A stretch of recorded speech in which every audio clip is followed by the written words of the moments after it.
Ассаламу алейкум, хайрлы акшамлар, сайгылы АТР телеканалының телесерджилері бүгін информацион программасына серетесін. Студияда сізлер үшін мен Гүлсум Халилова чалшам ве невбеттекке 35-40 девамында Қырымбе Қырым этрафында юзберген сонки хаберлеріні музакере етежекміз. Сізде бізім яйынымызға қошыла білесіңіз, экранларыңызға режиссерларымыз телефон номерасын тақзим етес 073 419 41 58.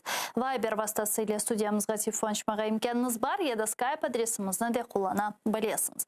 Мен ісе бүгін юзберген энмирақлы ве сон хаберлердің музакерелеріне кечем, да кечкен жума күні біз бұл меселені көтерген едік девамını da кетірмек ләзімдір деп тұшынем.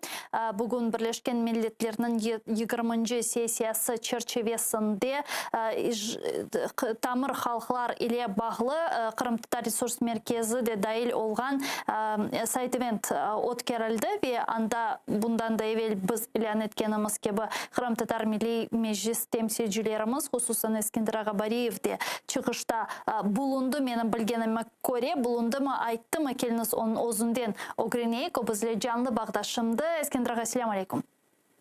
Алейкум селям. Ақшам шефлеріңіз қайырлы болсын. Жүмремізге, Ескендір Аға, сіз енді чығышта бұлынмаға етіштірдіңіз ма, тариф етіңіз, біздерге не ақты тариф етіңіз?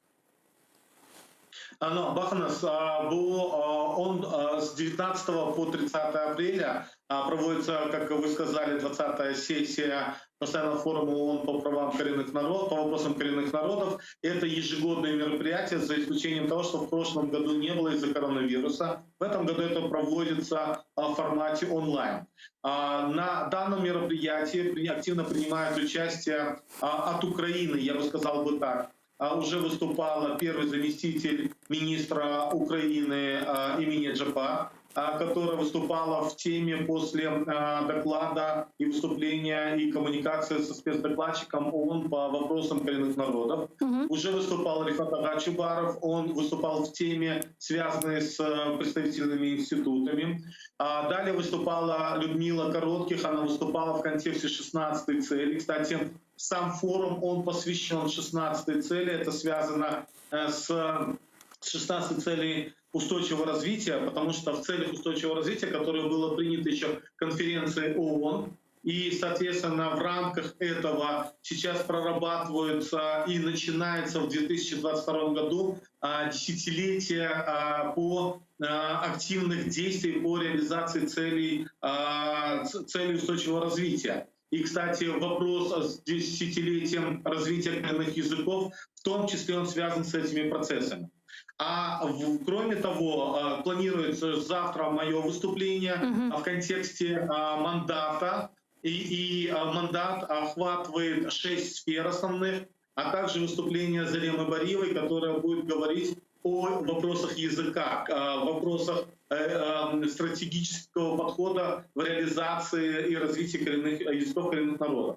Кроме того, в рамках постоянного форума Узулды Галипа бағымыз Ескендір Бейнин да бір кере бағланмаға тырышыр. Ескендір Аға, девам ете білеміз. Да. В рамках постоянного форума можно проводить... Эштеміз, бұйырыңыз.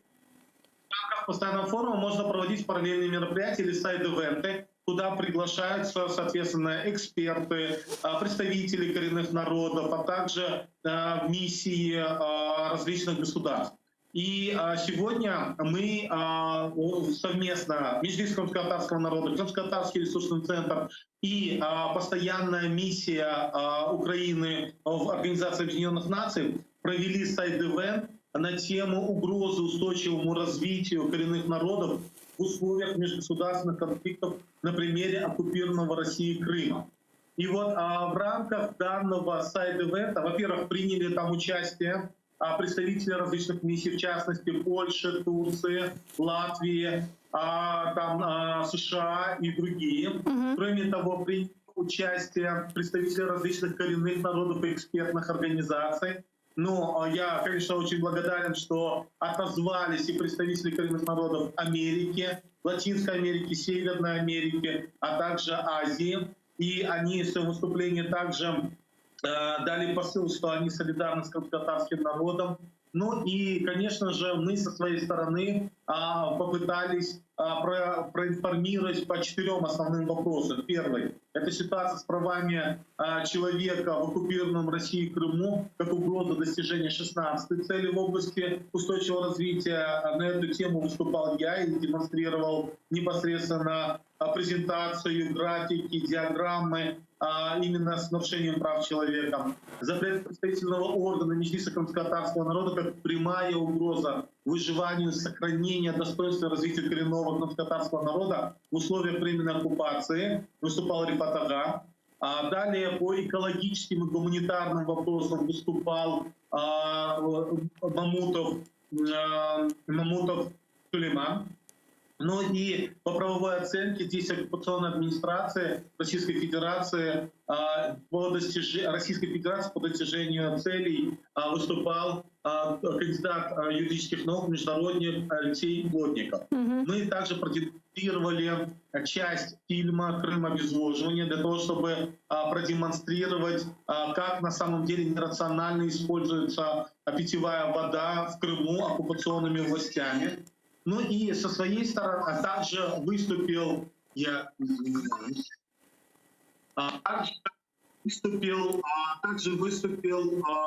лидер крымско-татарского народа Мустафа Хаджигилев в конце, когда подвел итоги. Выступили представители миссии Латвии, Польши, Турецкой Республики. Ну и, конечно же, вначале выступили и замминистра иностранных дел Украины имени Ханум и непосредственно, я извиняюсь, что беспокоит из Литвы, но я думаю, потом сможем пообщаться.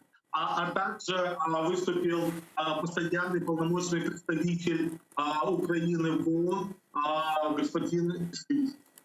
Ескендираға шуну сұрамаға істейм, қатенде біріншіден япқан фаалиетіңіз ішлеріңіз үшін çok teşekkür etemiz. Çok қатенде muhim işler yapasыз.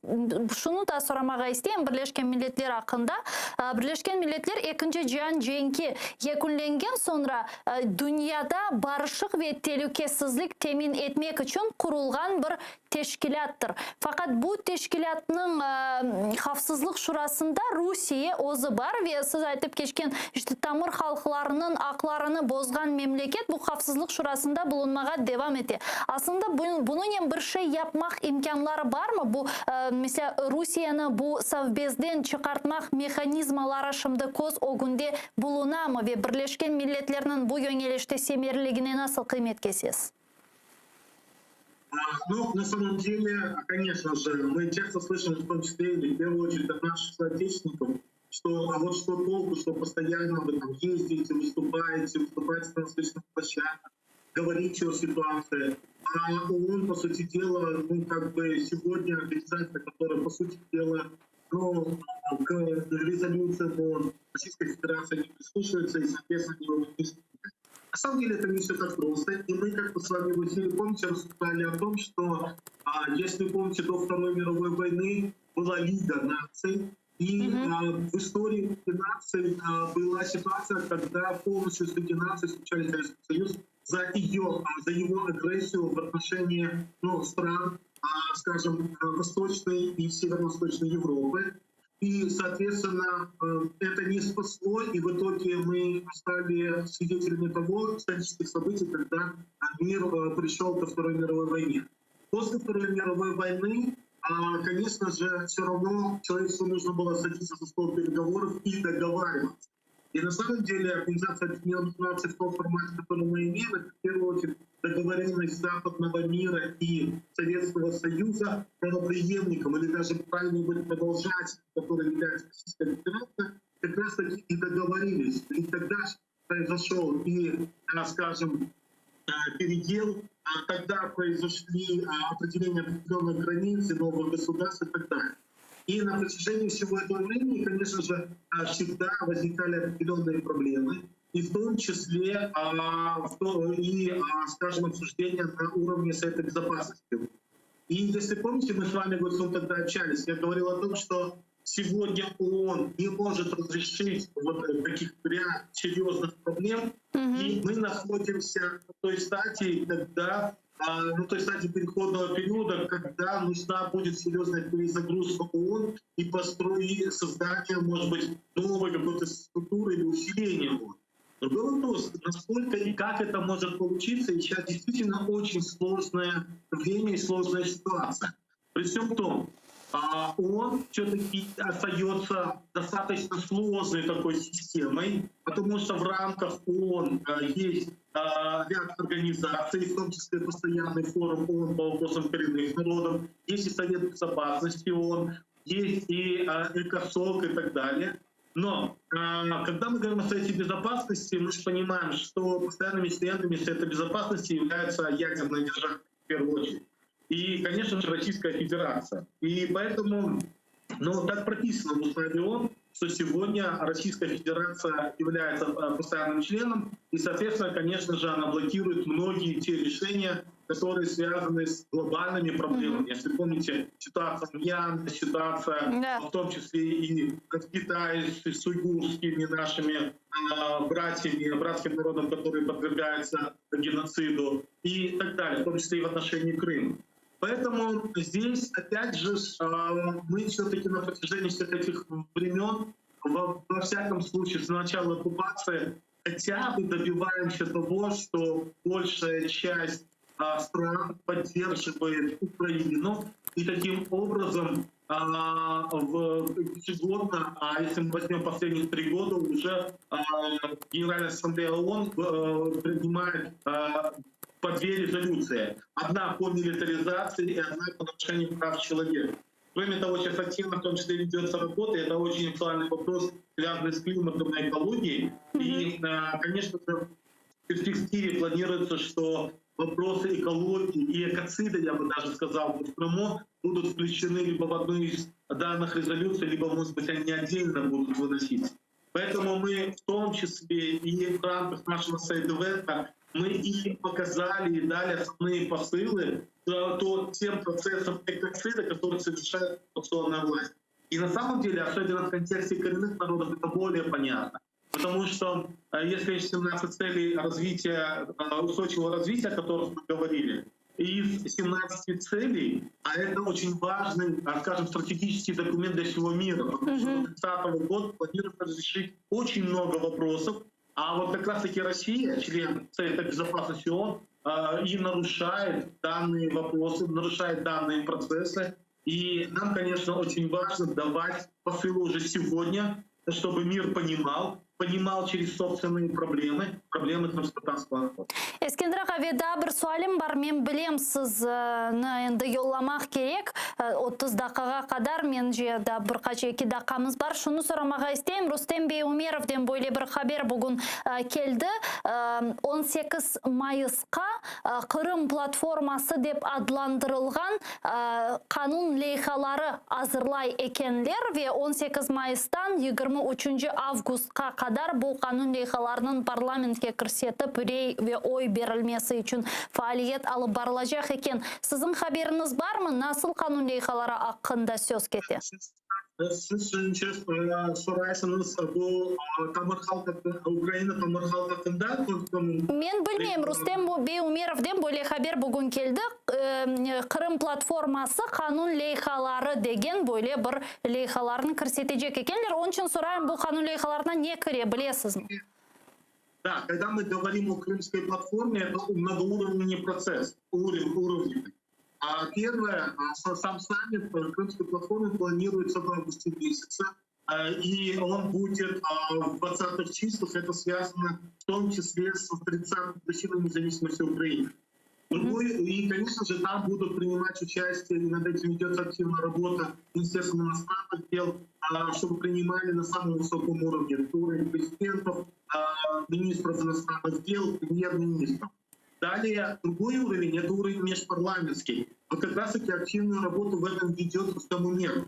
И, конечно же, когда речь идет о межпарламентском, то, конечно же, и я когда принимал участие на слушаниях парламентских, комитетских слушаниях, вернее, я в том числе выступал на ту тему, что необходимо, чтобы парламент Украины, когда мы говорим о платформе, принимал пакет деоккупационных законов. И туда входит в том числе и в первую очередь закон о коренных народах. Потому что не урегулировав этот вопрос до конца, не продемонстрировав всему миру и украинским гражданам, что у нас есть правовое поле, и коренной народ, который имеет право на самоопределение, он, соответственно, защищен законом Украины. Поэтому этот процесс важен. И я, на самом деле, решил о том, что действительно стоит задача, в том числе и в правительстве, в частности, когда мы говорим и о Министерстве по реинтеграции временно оккупированных территорий, что будет разрабатываться, вернее, 18 мая, хотят все-таки постараться принять или инициировать принятие закона о коренных народах. Эскендер ага, я знаю, что вы были всегда приверженцем того, чтобы сначала приняли закон о коренных народах и уже на основе этого закона продвигали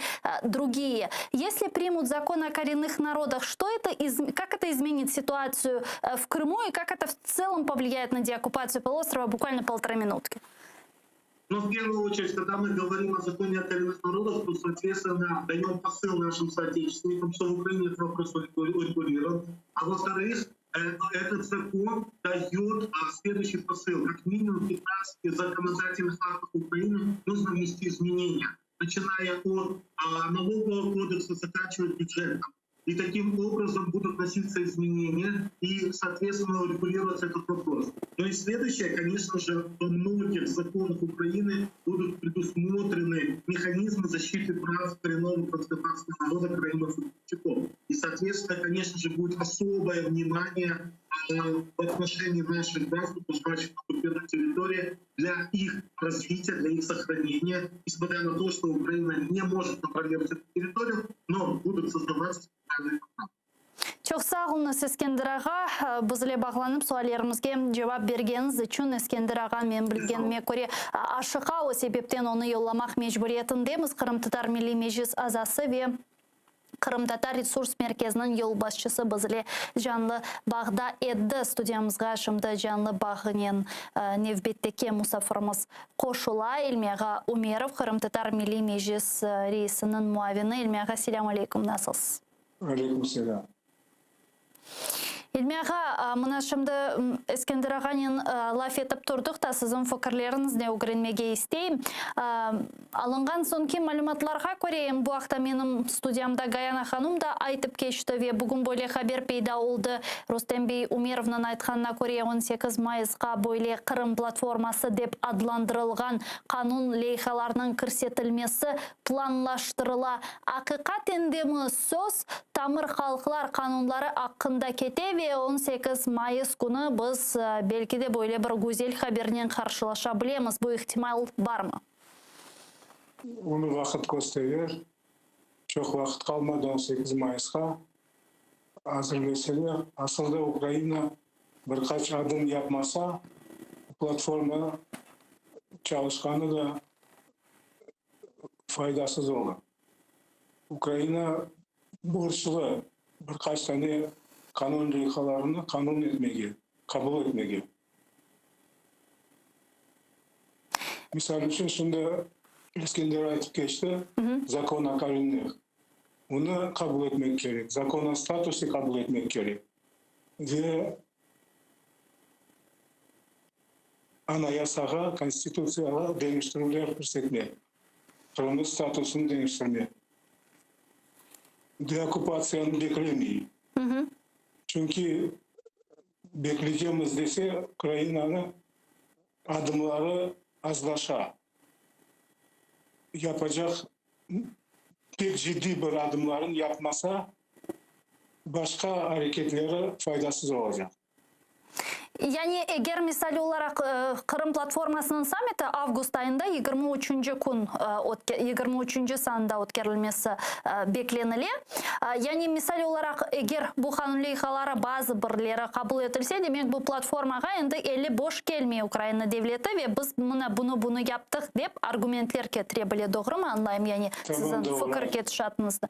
Ya men şunu anlamağa isteyim. Siz ayttınız Tamır halklar ve Kırım Tatar halkının statüsüyle bağlı kanun leyhaları лейхалары тариф еттіңіз мұна бізге ватандашларымызға аңласынлар деп. Бұл екі айры қанун лейхасы менің анлағаныма көре, олар бір-бірінден ненен фарқланай, не фарқлары недір? Не үшін екі бойлы қанун лейхасы, оларының ичерлігі недір? Асыл ичерлігі ашық демештіріп, олардың мүлкілі бір қануннен де кечірмеге. О балабан проблема дүгір. Ама нүчін айырды беріле Буткевич рехберлігінде çalışkan Büyük İş Комиссиясы или лейхалар әзірледі. Ама бірлештірсең, мен бірлесем, уда çalışar еді. Kanunu kabul etmek borçlu Ukrayna.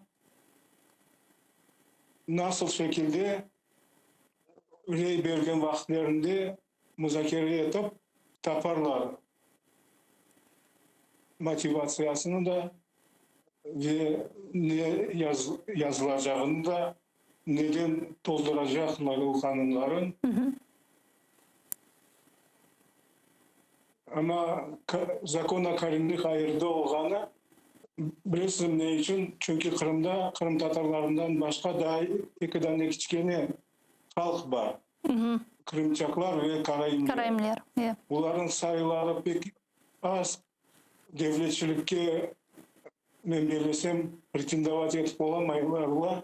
Ama onların kanun boyunca hakları olmak borçlu.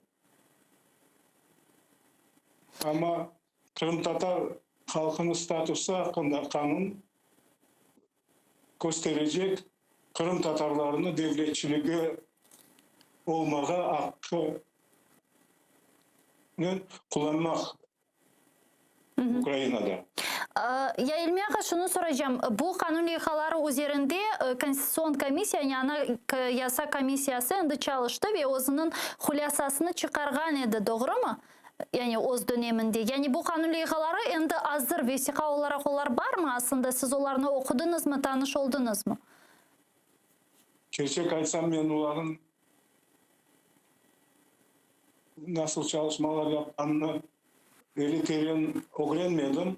Çünkü ben daha vakit Kiev'de değildim. Bilem. Başka şeylerle uğraşaydım. Ama hazır olğanı İşgalcilerin baskıları nene uğraşaydınız o vakit? Yani sizge karşı yapılgan faaliyetlerin.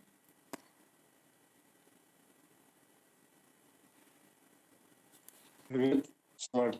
Ve men sandım ki siz de cevabınızın, fikrinizni devam edeceksiniz. Sözünüzden böldüm. Delmiyaga yaxşı. Ya bu kanun leyhaları misal olarak alacak olsak tamır halklar ve status ile bağlı leyhalar inşallah kabul edilse. Bu leyhalar esasında yani biz ne kazanamız, ne bere bu kanun leyhaları bu Kırım'ın ve Kırım'da bulunan vatandaşlarımızga ne bere Kırım'ın umumi vaziyetini nasıl dönüştürecek ve işgalge nasıl bir hissesi olacak? İşgalden kurtulmasına. Evet, işgalcilerin elinde olğanı vakitte bu Kırım'da yaşayan vatandaşlarımıza elbette bir değiştirmeler көрсетmez yaşayışlarına. Ama ular koreler, biz de korerimiz Ukrayna bizim meselemizin çözmeyi istegenini. Son platformanın sesiyası olacak vakitte Ukrayna'da aytabilir. Biz gerçekten isteyimiz Kırım Tatarlarının hukuklarını tüklemeye ve sosyal ya da ekonomik meselelerden başka hazırımız bakmağa siyasi meselelerinde. Kırım'ın statüsünden Kırım Tatar devletçiliğine bağlı statüs yapkanımız onu gösteri demeye hakları olacak. Ama Ukrayna tarafından bu adımlar yapılmasa boş koluna gelsinler. Evet, başka devletler Ukrayna yapacak işin yapamazlar. Şüphesiz. Я Украина парламентосы мына сіздің фықырыңыз же етерінже ой бере білемі, дестек ете білемі? Чүнки біз сізнен бір қач керелер, асында бұл меселерні яйынларымызда бір қач кереде келді, бір чоқ сефер музакере еткен едік, ве артық монобольшинствода да миллет векиллерінің башқа чеші түрлі группларға бөлінгеніні не язықке көрмектеміз, әне бөлі монобольшинство бірлік оларақ не язықке бүгін енді йоқтыр, группаларға ве бөлі тесір группаларына бөлінді деп айтмаға мүмкін. Насыл тұшынесіз парламентода ой алма ихтималымыз чоқ му? Шүкірлер олсын, бүгінгі күнде да рейлерін топламаға имкан бар. Мен белесем бұл меселе, әлі меселе олмақ керек, мұзакере етілген вақытте бұтын башқа проблемалардан үстеп тұрмақ. Ашық четлешме кереклер бұтын депутатлар ве қайсы фракцияға кіргендері не бақмадан рейлерін берілді. Тек бір ОПЗЖ-ны рейлеріні біз беклемейін сорамайжамыз. Қалғанларından hepsinden beklemiz. Umut etemiz ki қатенде қабыл етілер, çünkü біз бұны onlarca yıldan beri bekleyemiz. Benim anlағаныма көре шымдылық да böyle sevinmek gerekmey. Yaşap көрерміз, қабыл етілер mi деп. Ama endi bu meselelerden böyle ciddi seviyelerde laf etilmesi başlanması bu қатен böyle umut bağışlay деп düşünem, değil mi? Предварительные adımlar. Бахар көрерміз, иншалла олар да шуны сұрамаға істейм, ilmeға егер ки қатенде олса, егер ки қатенде қабыл етілсенді, бұл қанун лейхаларының esasында ана ясаға денішмелер кірсетілмесі меселесіні көтермек керек ме? Ве сізже бұл үш айтқанымыз, айтып кешкеніміз үш қанун лейхасыны бір-бірінден айырып, айрыжа қабыл етмек doğru бір адым ма? Evet, o en gerekli ve doğru adım. Bunu tekrarlap aytarım. Ukrayna onu kabul etmesi demek bizim problemalarımızın, bizim meselemizini gerçekten çözmeye istekleri yok.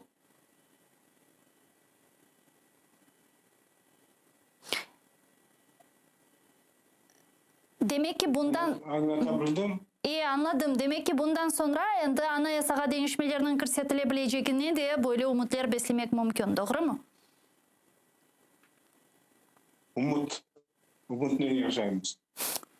Ne yazık ki buna men umut ne yazık ki aslında umut var olğanı için bugün ayakta turamız dep aytmağa mümkün. Çünkü ne yazık ki 30 yıldan beri bu umutlarını beseymiz ama şimdi böyle bir adımlarının ciddi seviyelerde atılması başlanması bu hakikaten güzel böyle bir signallardan biri dep aytmağa mümkün. İlmi ağa sizden daha birkaç meseleni laf etmege isteyim. Siz de belki eşitkendirsiniz bu rahatlık günleri. Сергей Куницын, Андрей Ермакның меслиатчысы Қырымға сув берілмесі ile bağlı çok böyle şubeli ve meraklı fikirlerde, çıkışlarda bulundu. Ben beraberlikte şimdi onun sitatasını dinlemeye teklif etem ve sizin bu mesele etrafında fikirlerinizi de öğrenmek isterim. Не видеть этого всего нельзя. Если мы хотим вернуть Крым, то мы хотим вернуть убитую пустыню, в которую потом нужны десятки миллиардов. Они предлагали: мы возьмем в аренду у вас, мы отремонтируем, восстановим все насосные станции, покупать по мировым ценам будем и половину прибыли отдавать. И еще какие вы хотите обсудить вопросы: Твелы, Донбасс и так далее. Разве это не Джокер? Самое главное, мы должны заставить Путина, Украина, проси воду. Для него это унизительно. Yani su meselesini böyle alışverişke getirdi Kunicin ve eğer misal olarak Putin çıkışta bulunup böyle bu onu hakaretlev dep adlandırdı. Çıkışta bulunup Ukrayna'dan su istese biz bunu Joker olarak kullanıp çeşit türlü diğer şeylerini alabilemiz Putin'den su karşılığında. Böyle pozisyaya ne dersiz İlmi ağa, nasıl buna reaksiya göstermeli? Böyle pozisyaya reaksiya Prezidentten olmak borçlu. Eli danışmanlarını ya da yardımcılarını işten boşatmak borçlu. Eli adamlar prezident ofisinde çalışsalar, demek prezidentin masasına eli teklifler gelecek her gün. Eli tekliflerden kullansa, gerçekten de Rusya'ya pazarlık etmeye. Rusya şimdi iki tane oyuncak kırsızladı. Bir tanesi Kırım, bir tanesi Donbass'ın bir kısmı. Ve şimdi pazarlık etti. Bunu kaytaracağım, bunu demeyeceğim, buna böyle şekilde, bunu böyle usullarla deyip ağzını pek doğru tutmayın. Ve Kunitsin aytkan pazarlık gelişmemek gerek. Bizim reaksiyamız değil de prezidentin reaksiyasını duymak borçluyuz birkaç günün içinde. Mına aslında Kunitsin meselesine alacak olsak, bu ilk defa böyle bir şubeli çıkışlarda bulunmayı ki bu insan. Bundan evvel aklınızda olsa ATR telekanalının stüdyasında bu sizin yukarıda aytıp muzakere etip geçkenimiz kanun leyhaları hakkında da çeşit türlü şubeli böyle sözleri, cümleleri olgan. Şimdi bu SUV meselesi etrafında böyle bir adımları olgan. Sizin fikrinizce bu nedir? Bu siz onu zaten çoktan tanıysınız da Kırım'dan tanıysınız. Bu insan her zaman böyle edimi ya da şahsen şimdi böyle değişikliklerine biz takip etemiz. Ben bilsem insan doğulgan son değişmiyor. O vakitte değiliyordu ama mecbur edip bizlerden işbirlik tutmağa, biz de ondan işbirlik tutmağa mecbur edip çünkü o 3 kere oldu Kırım'ın baş nazırı ve biz onunla elbet işbirlik tutaydı. O vakitte de böyle gerçek siyasi problemalarımız bir tanesi bir vakitte çözülmedi ve ben bilsem bu insan gibi yolbaşçılar olganı için Kırım'dan her vakit Kiev'e geliyordu kıyış malumatlar, yalan malumatlar.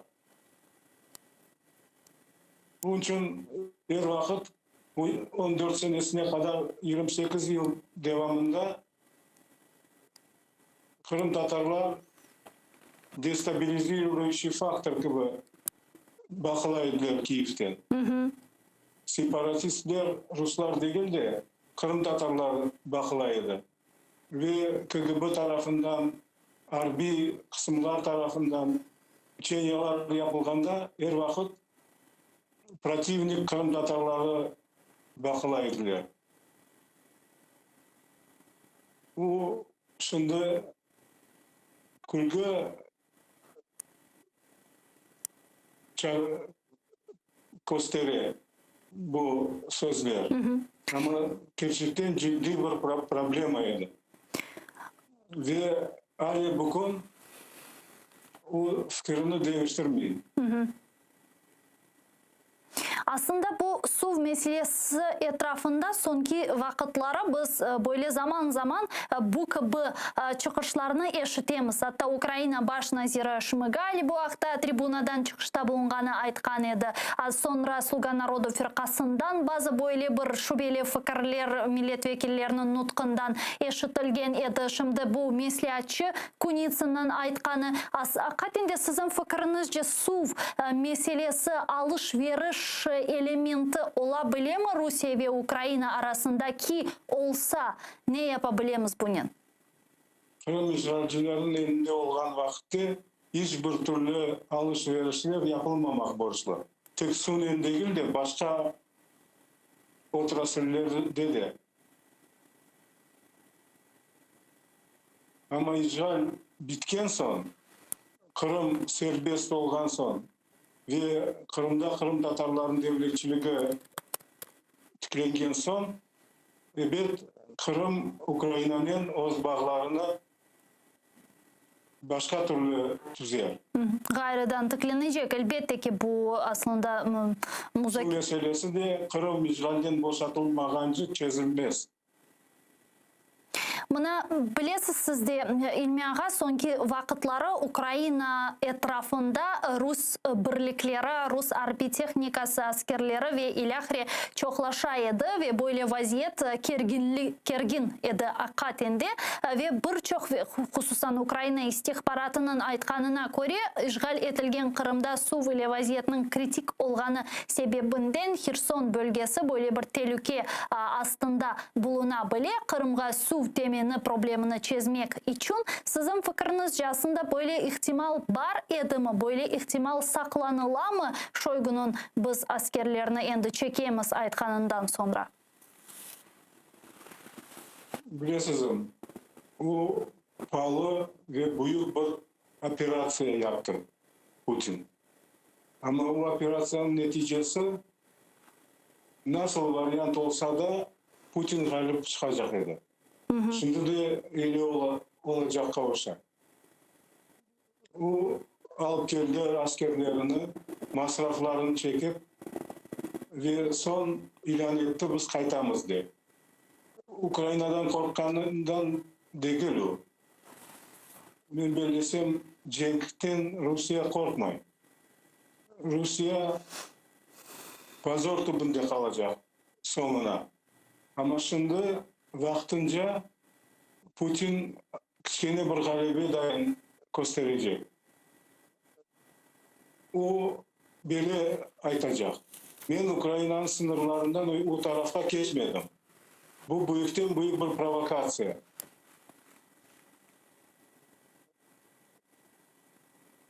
Putin bu provokasyonu teşkil etti. Ukraynalılar atsalar ya da bir türlü reaksiyaları olsa Rusya'nın tarafına birden snaryad düşse büyükten büyük bir skandal yapacak. Ama baka Kore'yi yapmadılar. Provokasyonu neticesine yarışmadılar. Provokasyona kulak asmadılar. Ve o son ilan etti biz kaytamız diyor. Uçenyalarımız bitti de biz kaytamız. Yani planları şimdilik gerçekleşmedi. Bunun beraberlikte Zelenskiy bilgenizge göre işte Putin'in görüşmege planlaştıra bugün aytkanına göre Andrey Yermak'a endi talimat bergen Putin'in görüşüp teşkil etmesi için bundan evvel Zelenskiy Donbass'ta görüşmek teklif etken edi. Putin reddetti dedi ki gel Moskva'da görüşeyik, iki taraflı ilişkiler münasebetini konuşmak istesen ki Zelenskiy aytkanına göre yok biz işte keliniz başka yerde görüşecek ve ilahri. Nasıl düşünüyorsunuz? Aslında Putin'e Zelenskiy'nin görüşüvü real mi ve manası var mı şimdi? Görüşü ben real dep aytam, korkam real olacak dep. Ama Zelenskiy görüşmese daha yaxşı olur edi. Ne için? Çünkü Putin aytacak korktular da bakın Moskva'ya geldiler benimle görüşmeye.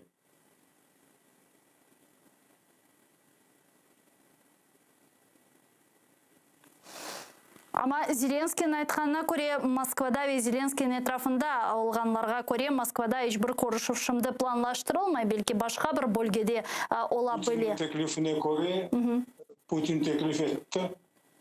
Donbass'ta görüşmeyeceğimiz Moskva'ya gelin dep ayttı. Ondan son Zelenskiy ofisin rehberine vazife koydu aldına. Hazırlayınız o görüşürlerini diye. Son bir çıkışında ayttı. En esas ne hakkında laf edeceğimiz, nerede ve nasıl şekilde olacağı tekrar olmaz. Demek men anlaganyma göre o Moskva'ya barmağa da hazır. Bu balaban hata olacak onun tarafından. Bunu yapmamak borçlu.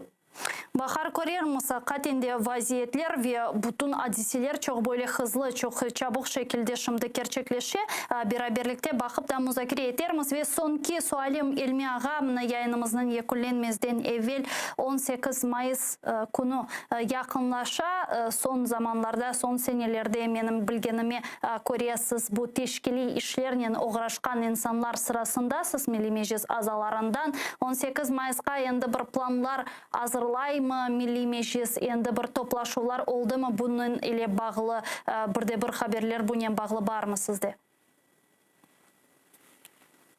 Gerçek айтсам, мен соңғы 2 hafta yok edim, tedavilenmeye gitken edim. Allah şifa bersin. Ve bu işlerin içinde değilim.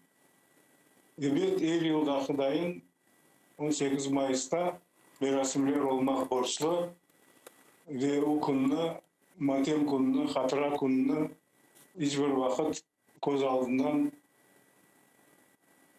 vermemek gerek. Да, вақыт бар асылында бүгін сәдеже 26 апрель 18 майысқа қадар да бір чоқ хаберлеріні олгіренерміз сізден ве башқаларындан. Чоқ сағылыңыз, Эльмиға бізіле бағланып суалерімізге жауап бергеніз үшін Қырым Татар Милли Межлис рейсіміздің муавини Милли Межлис азасы Эльми Умеров студиямыздың мұсафыры еді. Сайғылар қадашлар мені себу бөлікні екулнемек мejбуретіндем. Не язықке артық ярын көрішерміз. Шымды Сиатер телеканалының яйыныны бір қажда Қадан заман информацион программасы девам ете. Sonra бұл студияда сіздерні меслектешім Айдер Муждабаев Прайм программасында селямлайжақ көрішкенше.